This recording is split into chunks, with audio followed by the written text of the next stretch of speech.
Assalamualaikum warahmatullahi wabarakatuh. Perkenalkan, nama saya Rita Fitrandini. Saya dari Fakultas Ekonomi dan Bisnis. Saya dari Prodi Manajemen.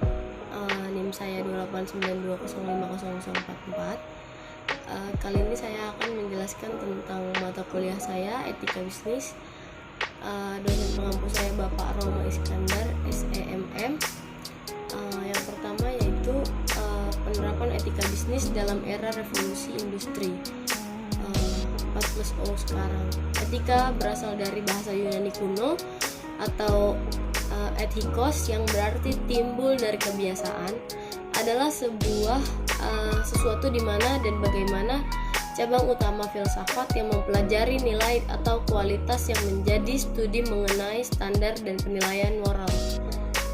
Etika mencakup analisis dan penerapan konsep seperti benar, salah, baik dan buruk, dan tanggung jawab. Dari pengertian di atas, dapat saya ambil kesimpulan bahwa etika adalah suatu bentuk sikap, tindakan, atau perbuatan dari diri seseorang terhadap sesuatu. Timbulnya suatu etika seseorang bisa saja berasal dari sikap, kebiasaan, dan juga lingkungan. Selanjutnya ada berbisnis pada intinya adalah melayani segala kebutuhan manusia. Dalam memenuhi kebutuhan manusia tersebut, setiap entitas bisnis berlomba-lomba dalam menyediakan kebutuhan yang diinginkan oleh manusia yang efektif dan efisien. Hal itu juga yang melandasi lahirnya revolusi industri. Revolusi industri itu sangat erat kaitannya dengan teknologi. Sejatinya teknologi akan mempermudah kehidupan manusia dalam menyelesaikan segala urusannya. Contohnya, dahulu manusia melakukan proses produksi dengan manual atau bantuan tenaga hewan. Setelah berkembangnya teknologi saat ini, proses produksi massal semua bisa dilakukan dengan mesin, bahkan lebih canggih lagi dengan tenaga robotik yang otomatis. Oleh sebab itu, konsep bisnis sangat berhubungan erat dengan teknologi. Selanjutnya, apa hubungannya revolusi industri ditarik dalam sudut pandang etika? Karena pada dasarnya teknologi hanya alat untuk mempermudah urusan manusia, tapi bukan berarti hal tersebut tidak berdampak negatif terhadap kehidupan manusia. Menurut Dr.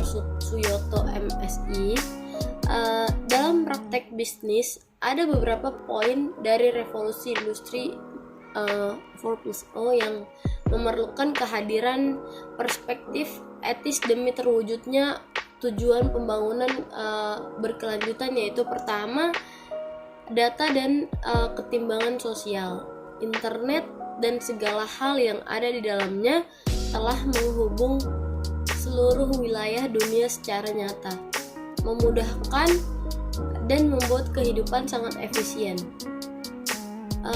Disrupsi dalam kehadiran revolusi industri 4+O pertama, dari sisi pembisnis ada pergeseran dalam perusahaan konvensional dengan perusahaan pendatang baru yang berbasis pada teknologi berbasis IT, seperti contohnya perusahaan transportasi konvensional seperti taksi dengan perusahaan penyedia jasa transportasi berbasis sistem aplikasi seperti Gojek atau Grab.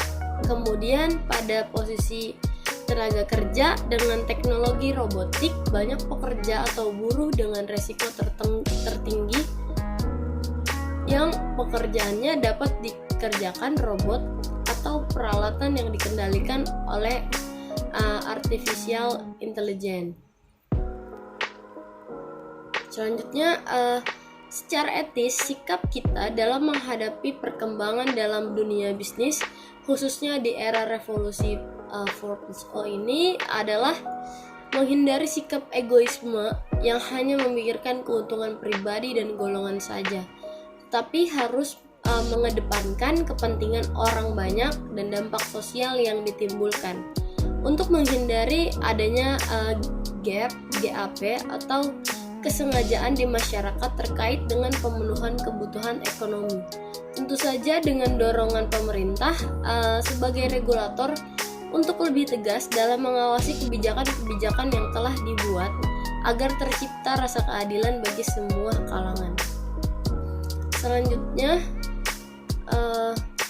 penerapan etika bisnis dalam era revolusi industri 4.0. Bila kita melihat kembali revolusi industri 3.0 di mana merupakan titik awal dari era digital revolution yang memadukan inovasi di bidang elektronik dan teknologi informasi, ada perdebatan apakah revolusi industri 4.0 cocok disebut sebagai sebuah revolusi industri atau hanya sebuah perluasan atau perkembangan dari revolusi industri 3.0. Namun nyatanya perkembangan revolusi industri ke revolusi industri 4.0 sangat disignifikan.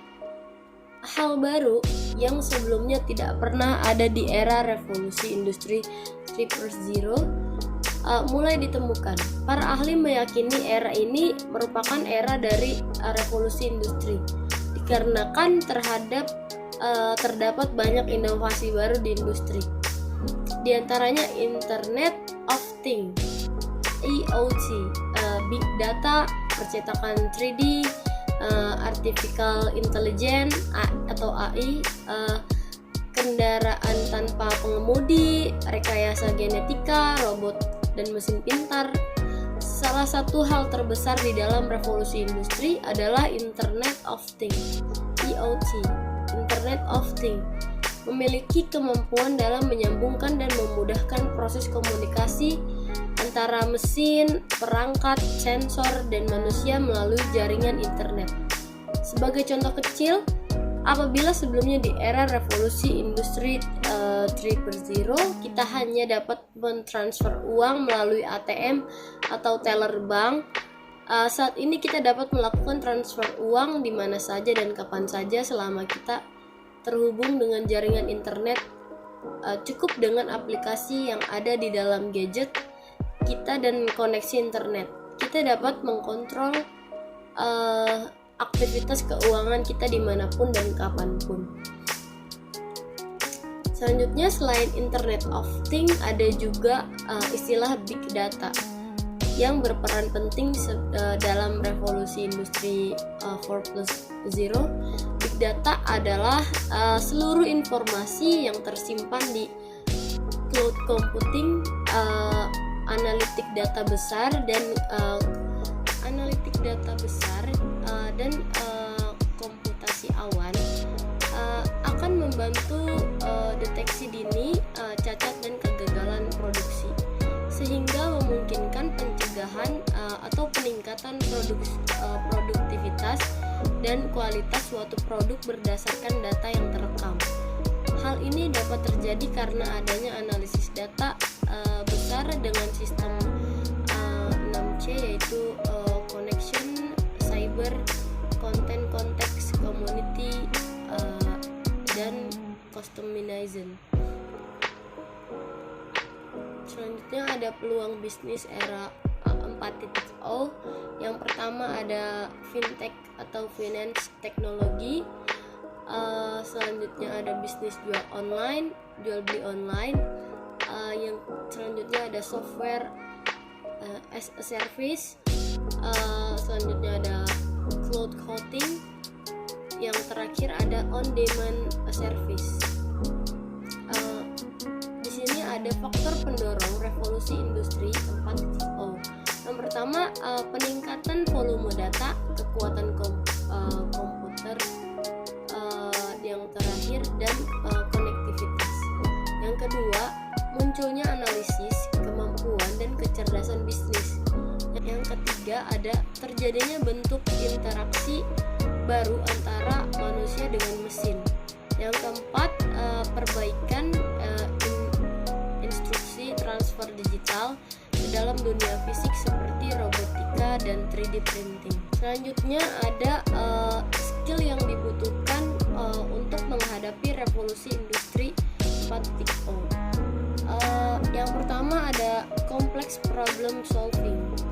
Complex problem solving di sini merupakan kemampuan penyelesaian masalah kompleks dengan dimulai dari melakukan identifikasi, menentukan elemen utama masalah, melihat berbagai kemungkinan sebagai solusi, melakukan aksi tindakan untuk menyelesaikan masalah, serta mencari pelajaran untuk dipelajari dalam rangka penyelesaian masalah. Yang kedua ada critical thinking atau kemampuan berpikir kritis, adalah kemampuan untuk berpikir masuk akal, kognitif, dan membentuk strategi yang akan meningkatkan kemungkinan hasil yang diharapkan. Berpikir kritis juga bisa disebut berpikir dengan tujuan yang jelas, beralasan, dan berorientasi pada sasaran.